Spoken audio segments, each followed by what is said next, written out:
ఒక్కరు చెప్పేది ఖర్చు పెట్టలేవు పైసలు చెప్పేదా ఓట్లకు పైసలు కూడా అవసరం లేదు.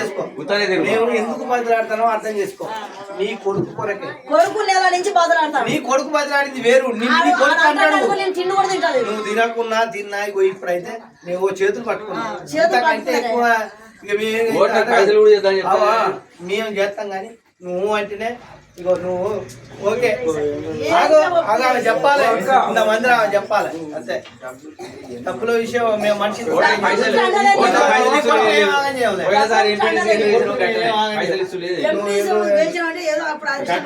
అన్ని గట్టిగా ఉంటాయి. ఇప్పుడు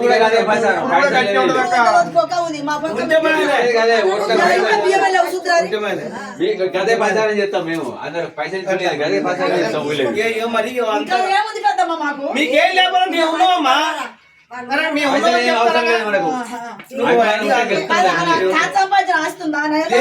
లేదు ఆయన మనిషే ఉన్నాడు. ఆయనే ఉన్నాడు అట్లా. అమ్మా నిన్నే ఆగం కావాలని మేము కోరుకోమమ్మా. అర్థమైందా? మా సాధ్యమైనంత మేము కూడా పోరాడతాం. మంది నా మనం అందుకో ఇల్లు కాలు పట్టుకుని వేయించుకుంటాం. నీ కొడుకు